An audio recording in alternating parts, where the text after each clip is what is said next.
Boa noite. Hoje nós vamos navegar pelas águas da Baía do Marajó, no Pará, a convite dessa Fernanda Martins, essa querida pessoa que está aqui embaixo, né, dividindo tela comigo, que é uma designer gráfica, uma pesquisadora, e ela criou um projeto chamado Letras que Flutuam, que é um nome maravilhoso, no mínimo poético. É verdade. Não é? Que diz respeito à pesquisa dela com os abridores de letras, que também é o nome de uma profissão para lá de bonita, né? A profissão e o nome da profissão também, tá à altura.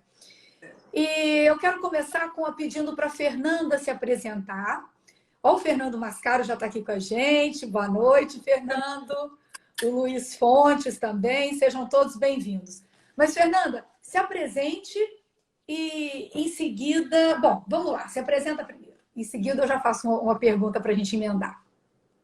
Bom, meu nome é Fernanda Martins, eu sou designer paulista, mudei há 16 anos atrás para o Pará e essa mudança foi muito importante na minha vida. Sou formada em artes plásticas pela USP, fiz um mestrado na Escola de Basel na Suíça, fiz doutorado na ESG, em História do Design. Tenho uma paixão pelas letras e que acabou com que esse projeto começasse e se desenvolvesse, mas esse projeto não se desenvolveu só pela minha paixão, mas, na verdade, pela paixão pela ressonância que ele tem no coração das pessoas, principalmente dos paraenses, mas de todos os brasileiros, né? Então, a Fernanda começou esse movimento, mas o projeto é muito mais do que só a Fernanda, né? Ô, Fernanda, vamos começar com o beabá? Fala pra gente o que são os abridores de letras. Bem, os abridores de letras são profissionais que pintam letras em barcos. No que a gente trabalha, principalmente, é com os pintores das letras de barco, que é uma tradição que existe na Amazônia, que flui através do rio, que a comunicação do rio é que leva ela faz com que ela se desenvolva, que ela flua. E o profissional que abre a letra, que pinta o nome do barco, é chamado abridor de letra. E eu assisti agora há pouco esse documentário maravilhoso que você fez sobre os abridores de letras. Eu queria que você contasse um pouco como é que é a história desses meninos. Me chamou a atenção o depoimento de um abridor de letra, um senhor que ele conta: eu aprendi a desenhar as letras nos barcos fazendo um curso por correspondência, que era uma coisa que era tão comum no passado. E outra coisa que me chamou a atenção foram eles dizendo que eles já estão na terceira geração dos abridores de letras.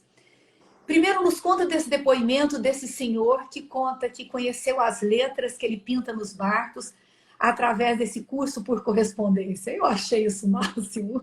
É muito louco. Então, quando eu comecei a pesquisar as letras dos barcos, a minha teoria romântica era de que isso tinha vindo desde o final do século XIX e que existia desde sempre, tinha sido aperfeiçoada, e aquela influência do século XIX que tinha levado essa letra que a gente chamou de letra decorativa amazônica. Mas quando nós fomos para campo, nada como um campo na pesquisa, né? Quando nós fomos para campo, nós descobrimos que essa letra não vinha desde aquela época, apesar de existir registros de que as casas, o comércio, ele era todo pintado com letras semelhantes.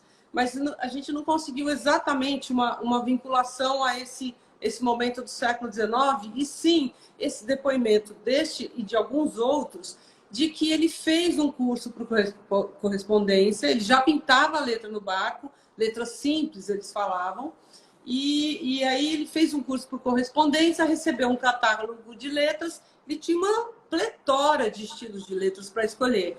Qual foi aquele que ele escolheu? Ele escolheu a letra decorada. Por quê? Porque na Amazônia é muito importante que o homem... A minha teoria é que a natureza na Amazônia é tão forte que o homem precisa se sobressair de alguma forma.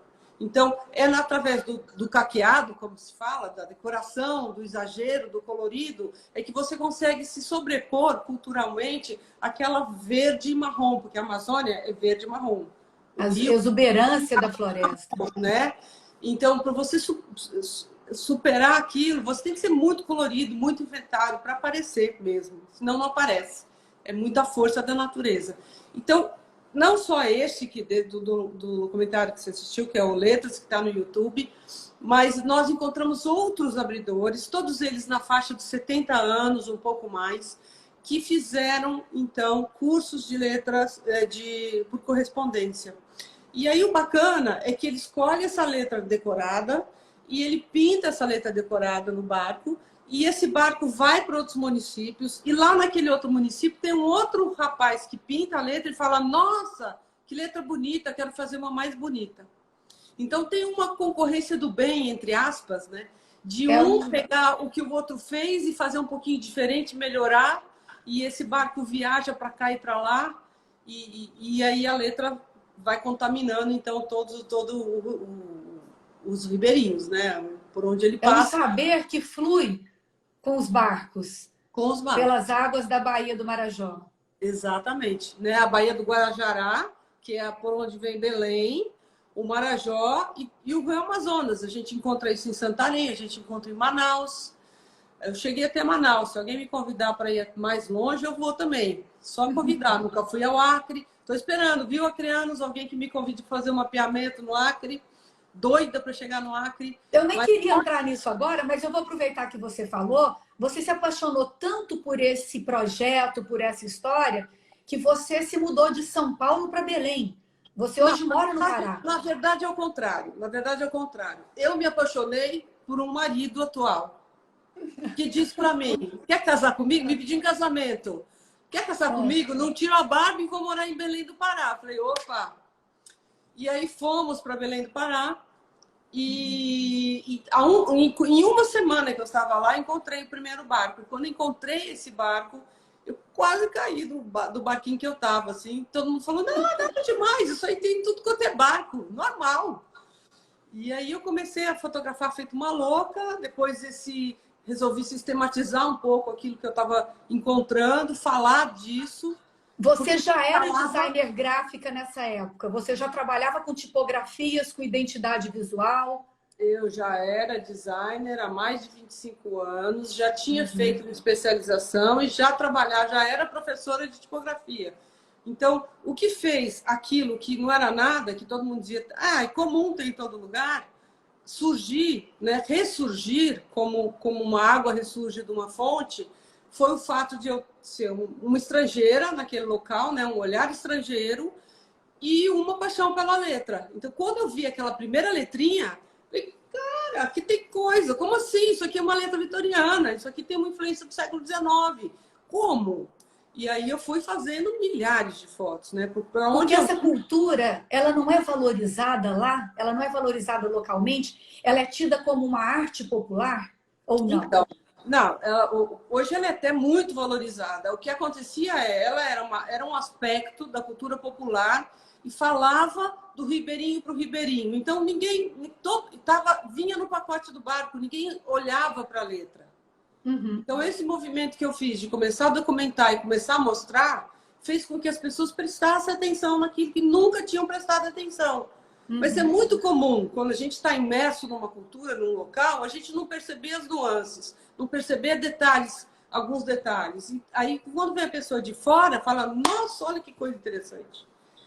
Eu quero voltar um pouquinho no documentário. Aliás, gente, eu quero dizer para vocês que logo depois da live, a gente vai disponibilizar o vídeo da live, né, dessa entrevista, e em seguida o documentário vai estar nas redes sociais, né, da Feira Conexão Design, tanto no Instagram quanto no IGVT, né, no Facebook e também no YouTube da Feira Conexão Design, para que as pessoas possam assistir. É um documentário de 10 minutos, maravilhoso, com uma trilha de carimbó, que é uma coisa linda, muito cultural brasileira, né?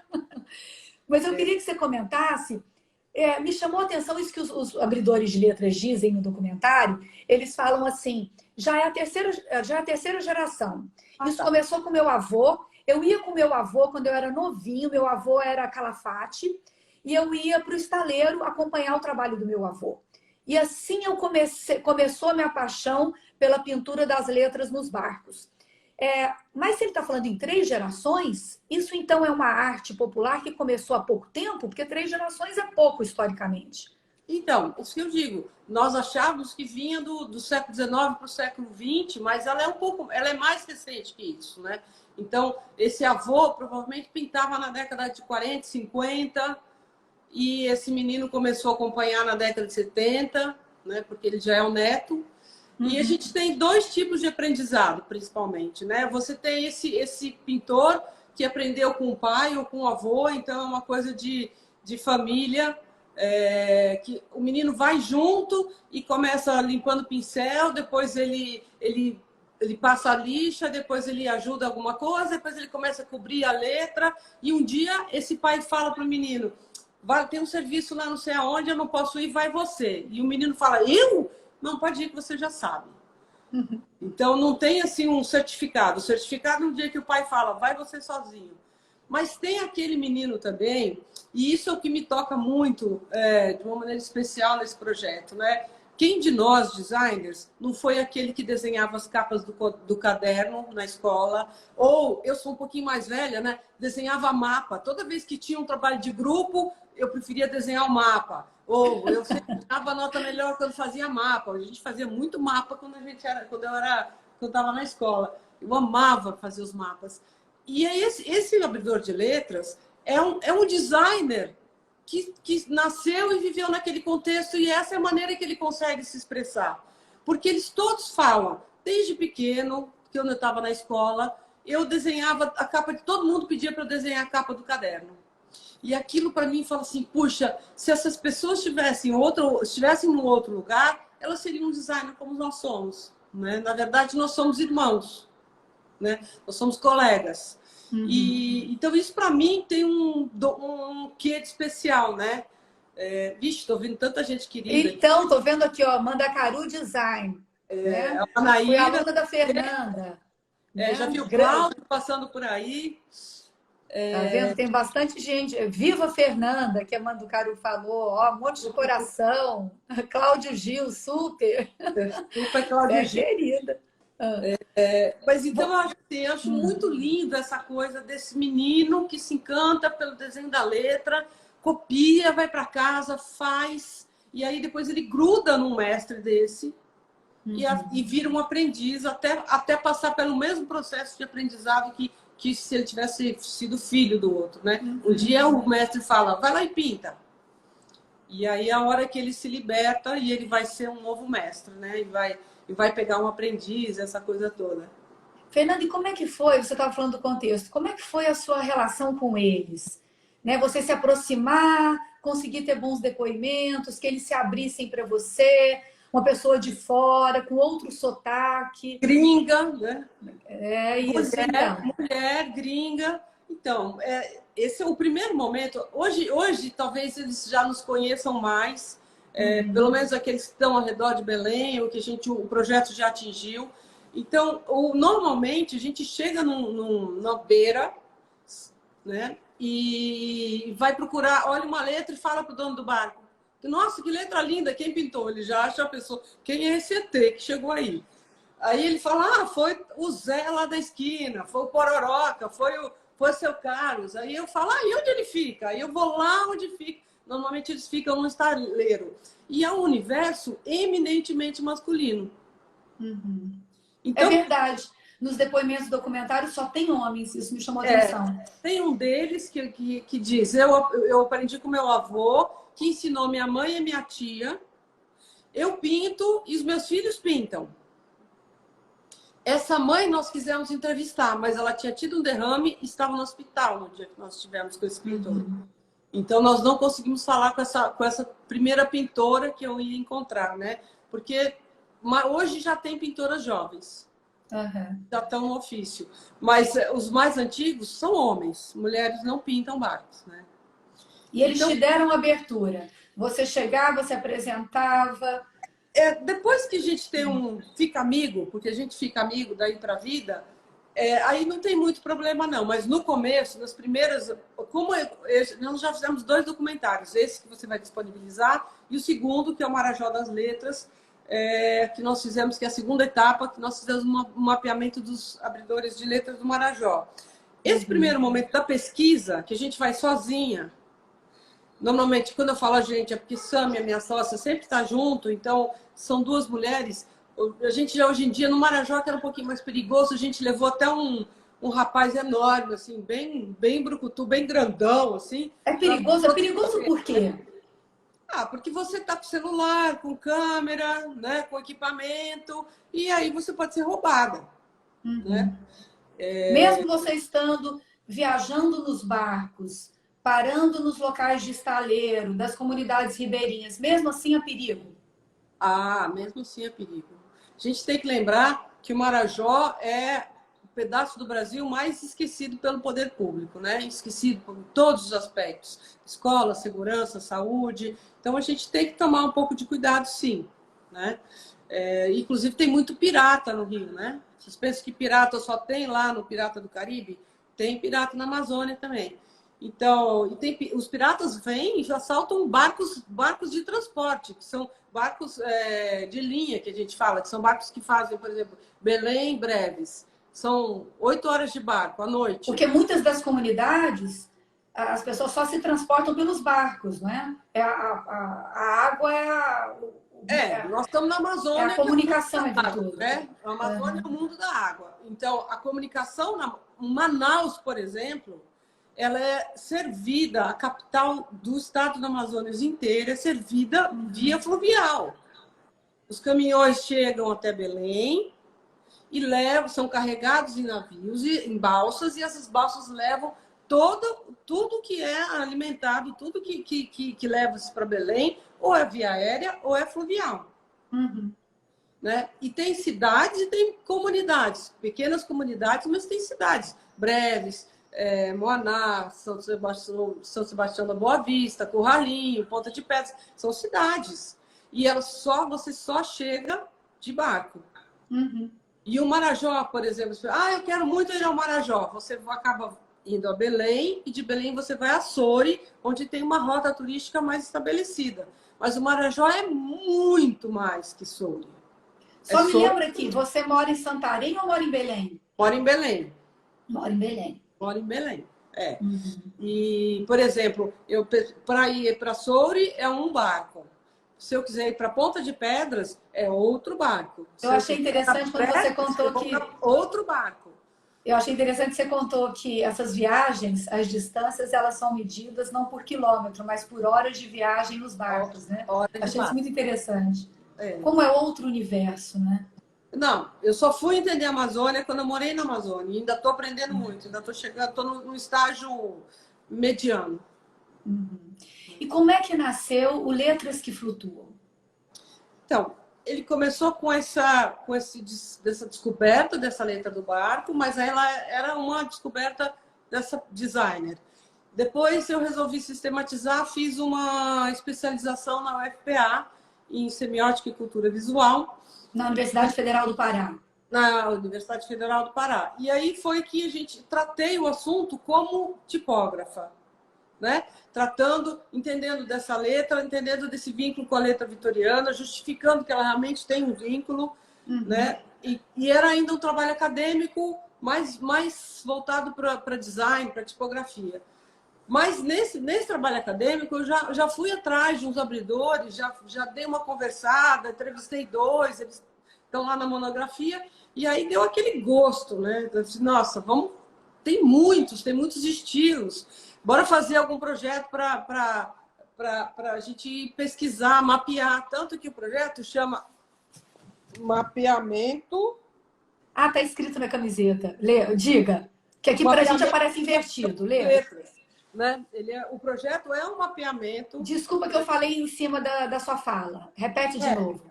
Então, aí a proposta, a gente resolveu criar a monografia chamava Letras que Flutuam, E aí a gente resolveu ir mais além, conhecer mais esses pintores, né? Conhecer mais como é que isso surgiu, de onde veio, como é que ele aprende, se ele ensina, se é um saber mesmo que todo mundo compartilha, ou se um pinta diferente do outro, podia não ser nada, né? E aí a gente conseguiu um edital do MINC, ex-MINC, e para fazer esse Ministério primeiro da Cultura. Ministério da Cultura, para fazer um mapeamento em Belém e nas cidades do entorno, que é Abaetetuba, Igarapé-Miri, Abaetetuba, Barcarena e ali perto de Belém que tem Iquaraci. Isso são os nomes dos municípios, os municípios que você visitou. Esses municípios e do entorno de Belém a gente vai de carro. Pode ir de barco, mas a gente foi de carro. Uhum. Esse primeiro filme que você assistiu, ele foi um filme mais simples, porque as cidades estão mais próximas e você acessa de carro. O do Marajó, a logística foi bem mais complicada. Porque aí é uma viagem de barco para cada município. Tem que voltar a Belém, né, para fazer a outra parte. Tá. Eu estou vendo, tem muita gente entrando aqui. Gente, é um assunto muito rico, muito interessante, uma oportunidade para a gente conhecer essa realidade, né, da Amazônia, né, ali no Pará, que é onde a Fernanda Martins mora.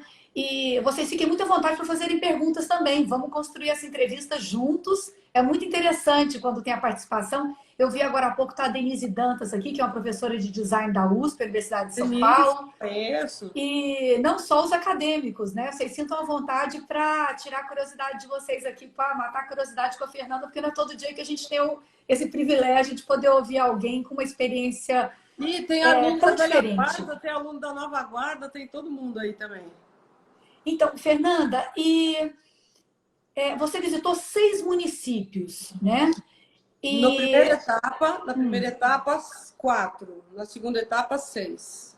Tá. E esses municípios você escolheu de forma aleatória pela facilidade ou por serem municípios locais emblemáticos para a presença dos abridores de letras? Não. A gente tem uma hipótese de que existe uma territorialidade nas letras. Existe mesmo. Né? A gente está comprovando que existe. Isto é, uma identidade em cada uma identidade para Igarapé-Miri, pinta de uma forma, usa muito laranja, o Marajó usa muito preto. Então o Pará é muito grande, né, gente? Então a gente dividiu o Pará em 4 polos. Um polo Belém, que foi desse primeiro documentário que chama Letras que Flutuam, o polo Marajó, que é o do segundo documentário, e ainda sobrou, que eu preciso fazer ainda, Santarém, né? E o sul, Tocantins, ali para o Baixo Marajó, né? Baixo Tocantins. Então, e não fiz o Salgado, que a gente fala, o Salgado é a área do Atlântico, que também já são um pouco diferentes as letras. Então, a gente dividiu por região. Então, a primeira decisão foi essa. Depois, por região, por facilidade de logística. Nós queríamos fazer um levantamento nos 16 municípios do Marajó. Não há dinheiro que chegue para fazer isso. É muito longe, muito difícil, muito cansativo. Então, o segundo documentário foi feito através do edital do Rumos, e aí eu tinha uma limitação de verba e eu tinha que fazer acontecer naquela verba. Deixa eu ver se eu consigo aqui, enquanto você vai falando, mostrar algumas fotografias. Olha, esse aqui é um abridor de letra. É isso aí, nossa, a senhora pôs uma luz aí. Quem é que está pintando? Nem sei, nem consigo identificar ele, porque sua carinha ficou na frente. Então, aí o Marajó foi escolhido em Fernanda, função... você fez alguma coisa que sua imagem sumiu. Tem alguma coisa... Aí, pronto. Acho que era sua mão que estava tampando. No Marajó, as cidades foram escolhidas em função da logística mesmo. Senão a gente não conseguia fazer, ficava impossível. E aí, você, quando faz um projeto, tem o ideal e tem o realizável, né? Então, o que é possível. Realizável, né? E mesmo eu estou vendo assim... a Renata dizer aqui, olha, a Renata Meirelles é uma grande artista, designer. Ela está dizendo assim, o seu olhar que valoriza o que já estava lá.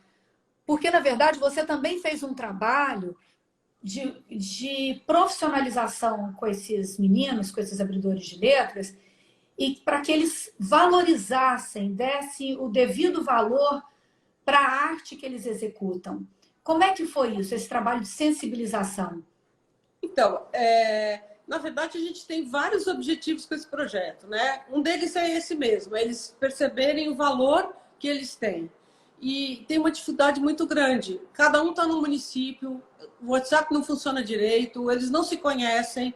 Então, eles se entenderem como abridores de letras, detentores de um saber tradicional importante brasileiro, foi um trabalho bem árduo e que não acabou, né? Que está em constante evolução. Uhum. Foi muito importante quando a gente foi selecionado, quando a gente ganhou o prêmio do IFAM em 2018, como patrimônio material, né? Como um projeto de patrimônio material. O IFAM, o Instituto do Patrimônio Histórico Nacional, pertence Nacional. ao governo federal. Tem um prêmio que chama Rodrigo Melo de Franco Andrade. Todo ano premia instituições privadas e públicas, e nas áreas do patrimônio material e imaterial, os melhores projetos, né, ações que são memoráveis. Né? E a gente ganhou em 2018, e nesse momento, como eles não deixavam a gente levar todo mundo no palco, que eu queria levar todos no palco, porque eles é que são os sabedores, os donos do saber, né? Acho que eu tenho uma Mas foto aqui, olha, de você com o grupo. aí tem todo mundo, tem o pessoal da filmagem, isso aí é São Sebastião da Boa Vista. Mas não podia levar todo mundo, né? Então, o que eu fiz? Nós conseguimos trazer 6 deles para o Teatro da Paz. A cerimônia foi em Belém e nós conseguimos, então, trazer 6 deles para assistir a cerimônia. E aí foi uma das coisas mais lindas da minha vida, porque como não deixaram eu levá-los lá, eu eu dei um golpe na organização. Eu fui lá receber o prêmio, preparei um texto, e aí eu falei que, olha, que estou me dirigindo aqui ao Luiz Júnior, a todos que estavam lá, e falei, dá para acender a luz do teatro, por favor? E acenderam. Aí eu falei, agora fiquem em pé. Aí eles ficaram em pé. Aí o teatro abaixou de palma, né? Foi a coisa mais emocionante da minha vida. E aí eles ficaram encantados com aquilo, né? Puxa vida, um teatro inteiro aplaudindo a gente. A partir daí a gente conseguiu ter um grupo de WhatsApp onde eles trocam, eles falam, de vez em quando eles falam besteira, eles mostram trabalhos, um elogia o trabalho do outro. Então a gente conseguiu, a partir daí, um primeiro sentimento de grupo, que é super importante para a gente ter de autoestima. Para que a gente tenha um trabalho efetivo, a gente tenta muito, com as nossas limitações. É importante que eles se sintam um grupo de pessoas que compartilham o mesmo saber, né? Então, que haja uma identidade entre eles, uma identidade de grupo. E aí foi assim, hoje em dia a gente tem agora um grupo mais fechado, que conhecem outros abridores, mas que a gente se comunica mais com eles. Todos são convidados para o grupo, mas nem todos entram. E a gente consegue, então, ter um pouco mais essa ideia de pertencer a uma coletividade. Né? Para poder fazer um trabalho junto. Porque é difícil, realmente difícil. O que a gente tem feito? A gente tem provocado, às vezes leva um abridor para um evento em São Paulo, ou a gente faz camiseta, ou faz caderno, a gente divulga, ou as pessoas encomendam letras, a gente passa esse trabalho para um abridor, ele recebe esse dinheiro integral do que a pessoa está comprando, né? Então a gente está fazendo essa ponte entre o mercado e eles, de forma que eles ampliem as oportunidades de geração de renda. Tá. Então você também tem. E você comentou comigo de criar a marca de cada um, né? A identidade de cada um, eu não sei se de cada um ou do grupo inteiro, né? E a criação do mercado, né? Que é isso que você está dizendo agora, mas eu queria que você explicasse um pouco mais, porque eu vi no documentário também eles dizendo que não pintam só os barcos, né? Você estava dizendo um pouco agora de mais produtos. Mas qual é o grande apelo de mercado para esses produtos? Você com a sua visão de criadora de marca, de identidade. Eles pintam normalmente fachadas, muros, fachadas de loja e barcos. né? Esse é o mercado que existe interno, vamos chamar assim, conhecido deles. Local. O que a gente tem feito é isso. Teve restaurante que pediu para eles fazerem um lettering. A gente está buscando outras formas deles ganharem dinheiro, né? Até porque... Como é que poderia exportar isso para outros estados brasileiros? Exportar o que? Abertura de letra? Isso. O trabalho deles, transformar isso em produto, né? Em serviço. Então, a gente tem feito oficinas para crianças, para jovens, para designers, que é uma das maneiras, que é um dos objetivos, além da geração de renda para eles. Eu acho muito importante, eu sou designer, muitos de nós somos designers, a gente estuda na faculdade, a gente estuda Bauhaus, a gente estuda design americano, a gente estuda design europeu, a gente não estuda design brasileiro. E a gente não estuda a raiz da cultura visual brasileira. Isso é muito importante. Esse tipo de manifestação, ele é a base da nossa criação. Tem que ser, a gente tem que aprender a olhar para a cultura popular, qual é a manifestação real, pura, do povo brasileiro. E essa tem que ser o alimento da nossa criação. Obviamente, a gente vive de milhares de inputs, não é só isso. Mas a gente não pode passar em branco, não pode deixar de perceber que está aí. E existem muitos outras manifestações gráficas que não só os abridores de letra de barco. Essa é a que caiu no seu colo, você resolveu pesquisar e descobriu uma infinidade de talento, de possibilidade, de riqueza cultural. Me lembrou muito isso que você estava dizendo agora, dos depoimentos da Adélia Borges, que é historiadora de design, jornalista, e a Adélia sempre valoriza muito o que ela chama de design vernacular, né?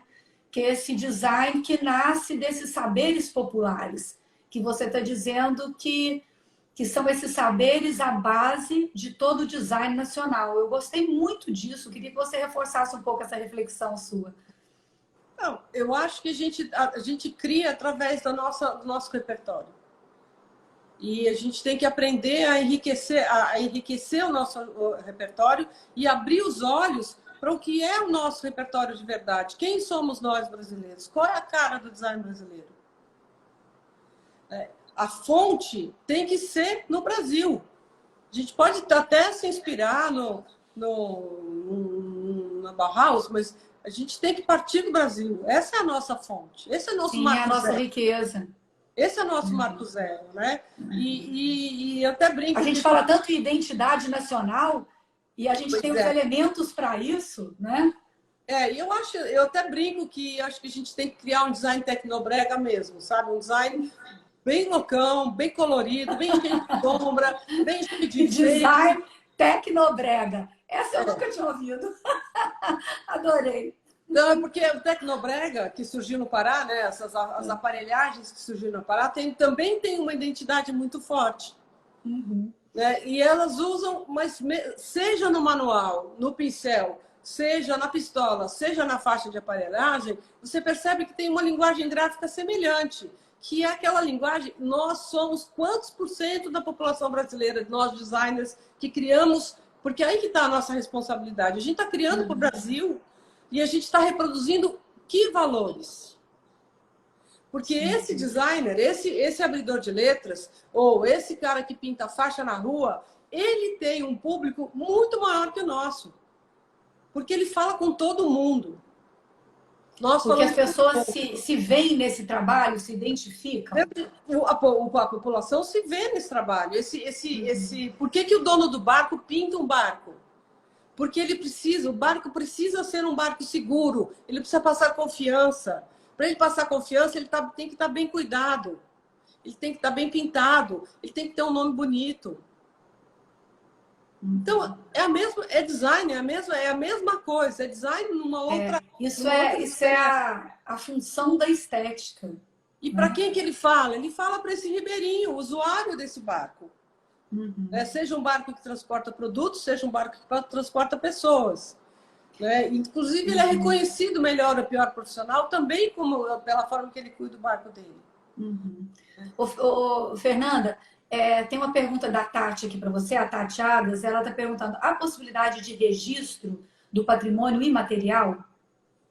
Então, a possibilidade, inclusive depois que que a porteira abriu com o prêmio, a gente já esteve no IPHAN e já fez essa provocação, está preparando uma solicitação, porque esse processo de registro ele é feito pelo IPHAN a partir de uma demanda. A demanda tem que vir do grupo. Então, é importante que a gente hoje tenha um grupo de abridores que se sintam pertencentes a donos desse saber, para que eles sejam demandantes do IPHAN, do reconhecimento. A gente dá um apoio, a gente até dá uma força, dá um apoio, dá o caminho das pedras para o IPHAN, mas quem segue esse processo é o IPHAN. A gente tem, na verdade, eu tive lá e eles já falaram, Fernando, você já tem tudo pronto, a pesquisa já está pronta. A gente precisa só dar um andamento. O único problema foi pandemia e esse desaparelhamento das nossas instituições culturais. Né? Então, isso deu uma desacelerada nesse processo do... Eu ia te perguntar em que fase está o projeto o Letras que Flutuam, nesse momento? Então, está na pandemia. A pandemia foi bem difícil para a gente, porque esse fato de ser ponte faz com que a gente faça o quê? A gente recebe demandas das pessoas que querem... Como é que a gente consegue passar trabalho para eles? Nós recebemos as demandas e a gente passa para aquele abridor mais adequado, muitas vezes pela distância, pela facilidade de acesso. Mas hoje não tem como eu passar uma letra para um abridor passar, porque ele não consegue ir lá, pintar e colocar no correio e mandar completamente sozinho. Às vezes a gente não consegue falar, tem dificuldade de conexão. E eles sofrendo bastante também com a pandemia. A gente os ajudou, inclusive, nos vários editais que tiveram. Teve um edital da Souvenir que chamava Pintar o Bem. Nós apoiamos que eles fizessem suas inscrições. Alguns deles ganharam, 5 deles ganharam, foram selecionados, habilitados, receberam uma ajuda financeira. Mas, assim, a gente tá nesse momento de pensar outras maneiras. Tem uma vontade de fazer um outro documentário. Sim. Que vai estar sendo aí pensado. E a gente também está tentando ver formas de que eles tenham sempre uma maneira de vender mais letras, né? E ter trabalho, né? Para ampliar a renda. Ô, Fernanda, conta pra gente o que eles pintam nos barcos. Isso me remete um pouco às pinturas das carrocerias dos caminhões também, que é uma coisa muito comum e muito tradicional no Brasil. Uma coisa tem relação com a outra? Então, primeiro a pergunta inicial, né? O que eles pintam? Então, depois eu queria que você relacionasse um pouco com essas pinturas de caminhões, se é que existe relação. Tem uma linha de produção na construção do barco, né? Tem o construtor do barco, depois tem o calafate. O calafate é aquele cara que fecha toda a frestinha. Faz a vedação toda do barco. Faz a vedação. Aí depois que o calafate calafetou, entra um pintor. Algumas vezes esse pintor é que pinta a letra, algumas vezes ele só pinta o barco mesmo. Então, a primeira coisa que vai no barco é uma série de esquemas cromáticos com relação à linha d'água, às bordas, que é o pintor que faz, não necessariamente o pintor abridor de letras. Depois que esse barco está pintado com cores, né, normalmente ele é branco, e depois a linha d'água é vermelha, dependendo do lugar é marrom, e aí vem o abridor de letra para fazer a letra, e ele faz vários enfeites. Ele faz alguns enfeites que ficam na frente, ele pinta toda a parte de letra que vem camarote, a identificação, número de registro, ele faz a letra em si, o nome do barco em si, e ele faz muitas vezes uma paisagem, que é um braço aí da pesquisa que a gente tem ampliado, que é a pintura de paisagem, né? Que é uma...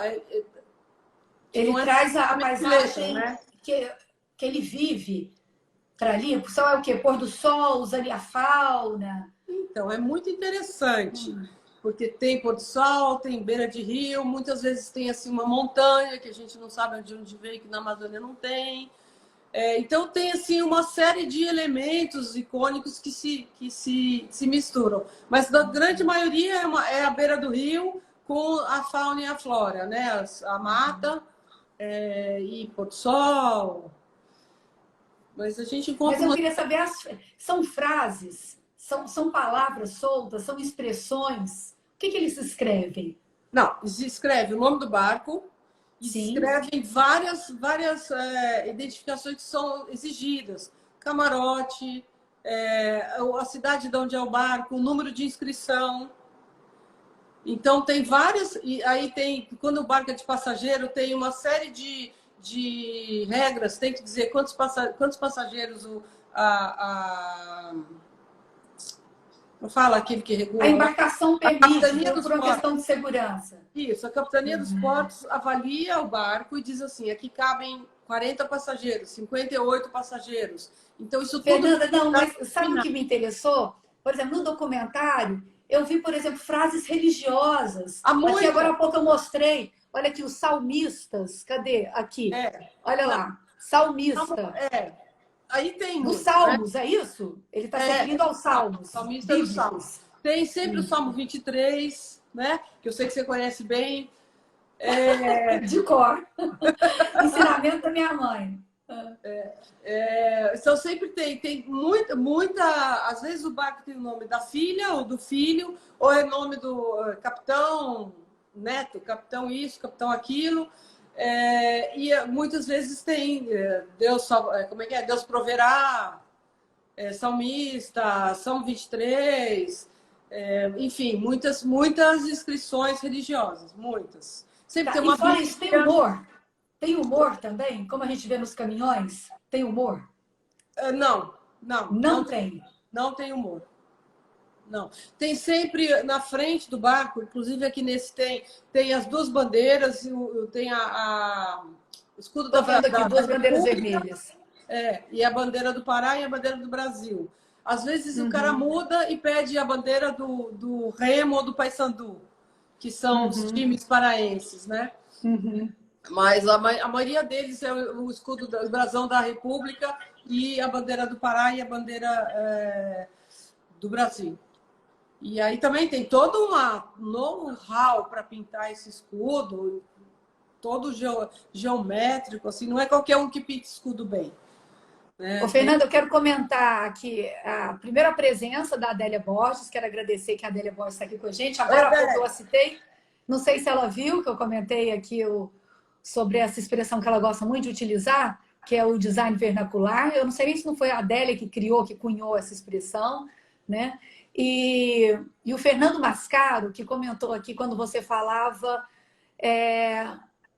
sobre a valorização que você... A Adélia está aqui, ó, tá dando oi pra gente. Tudo bem, Adélia? Oi, Adélia. Agora há pouco, Adélia, eu estava comentando aqui, a Fernanda dizia que os designers precisam beber mais na fonte da cultura popular brasileira, né? A gente fala tanto de identidade nacional e às vezes a gente fica buscando referências externas quando a gente tem tanta referência da nossa arte popular, artesanato, né? E aí, quando ela falou disso, eu me lembrei e te citei no mesmo momento. Eu falei, como a Adélia gosta de citar, o design vernacular, é isso, né? É isso, mas é isso mesmo.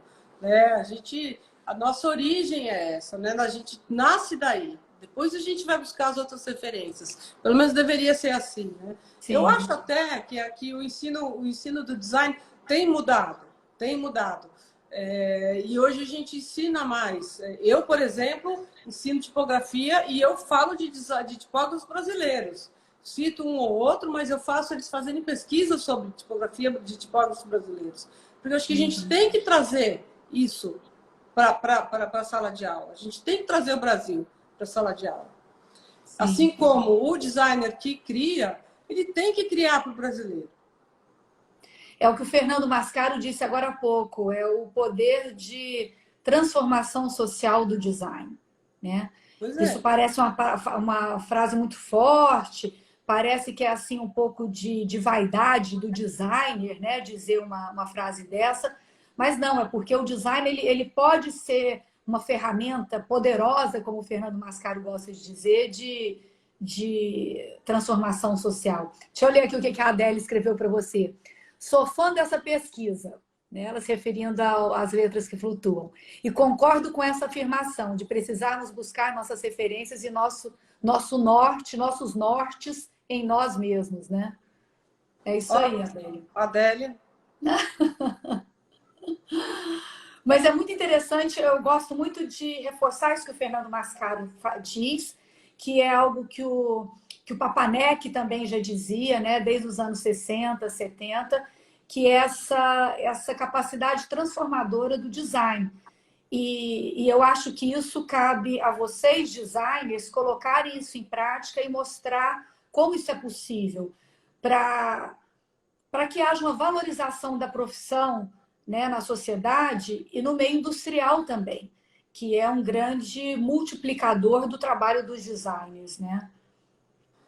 Eu acho o Papanek disse isso e ele disse também que existem muito poucas profissões danosas à sociedade, Tão tão danosa, danosas à sociedade quanto o design, né? por exemplo, a publicidade, que é o que ele E cita. ele disse isso mesmo. Sim. Eu acho muito importante essas duas afirmações, porque eu acho que a gente tem que estar sabendo que a gente está fazendo escolhas. O projeto de design são escolhas permanentes, o tempo todo. E você escolhas na maneira com que você se relaciona, com quem você está trabalhando, a maneira como o que você escolhe enquanto mensagem, enquanto valores. Então, eu fico muito preocupada porque a gente fala muito do papel social do design, ou do designer, mas eu vejo muito designer muito mais preocupado em produzir objetos e produtos para consumo, muito mais preocupados em terem projetos valorizados e sair nas revistas importantes, e não tão preocupados, principalmente os designers que vão nessas comunidades, né? Muitas vezes eu entrei em contato com diversas delas onde foi gerada uma expectativa muito grande desse trabalho do design na comunidade, e depois esse designer vai embora e nada acontece mais, entendeu? Então, eu acho bem preocupante, eu acho que a gente tem que estar muito ciente que a gente está fazendo escolhas o tempo todo no nosso processo de projeto. E que E escolhas você são acha que o essas? designer ele tem autonomia para fazer essas escolhas e para tomar a sua decisão? É preciso colocar a ética profissional acima de qualquer decisão. Eu acho que os designers tomam decisões. Então, se isso se chama autonomia, eu não sei. O que eu não sei é se eles estão cientes do impacto que essas decisões estão gerando na sociedade.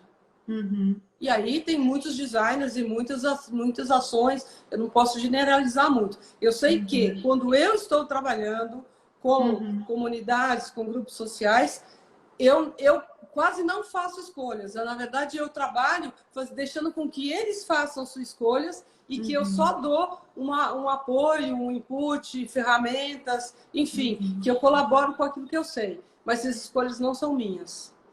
Ô, Fernanda, antes que a gente parta para a conclusão, eu queria que você comentasse um pouco, porque você esteve falando dos abridores de letras, né, que é um universo muito masculino. Você chegou a citar uma mãe de um deles, né, que você gostaria muito de ter entrevistado, que trouxe o conhecimento do avô, né, para o filho, mas que ela está muito doente e esse depoimento não pode ser registrado.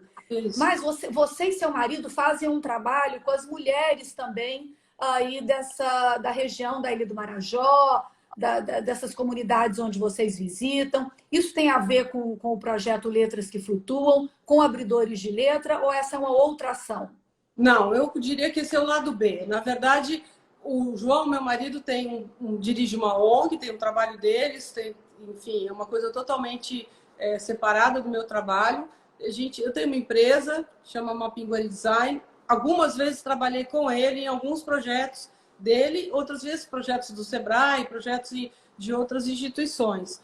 Mas o que foi muito importante para mim na chegada ao Pará foi que eu tive a oportunidade de trabalhar com essas comunidades, através da ONG do João, ou através do Sebrae, ou outras oportunidades. E aí eu me tornei uma designer diferente a partir daí. Eu entendi o design de outra forma. Então, aquela paulista sonsa que há 16 anos atrás saiu de São Paulo achando que ia levar um conhecimento maravilhoso, que ia ajudar o Pará, chegou à conclusão que mais foi ajudada do que ajudou, mais aprendeu do que ensinou, mais cresceu através de tudo que pôde, que teve oportunidade de aprender, né? do que pôde colaborar. Eu saí ganhando nessa história. No fundo, é isso, né? No fundo, eu acho que eu me tornei uma designer melhor, eu me tornei uma pessoa melhor.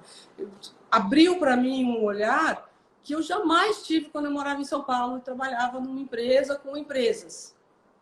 Eu continuei trabalhando com empresas, além das comunidades. Assim, eu tive a oportunidade de conhecer grupos que são produtores e trazer esses trabalhos para empresas como o Fundo Vale. Então, fazer essa conexão entre essa grande empresa que não entendia a forma como essa comunidade trabalhava, mas também fazer com que essa comunidade entendesse como é que ela podia entregar um produto para essa empresa grande. Enfim, para mim foi maravilhoso.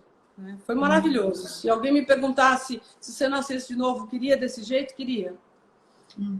Não faria nada diferente. Porque... Isso deve abrir outras janelas, outras portas para novos projetos de pesquisa? Você já tem outras coisas em mente, além do Letras que Flutuam, ou não?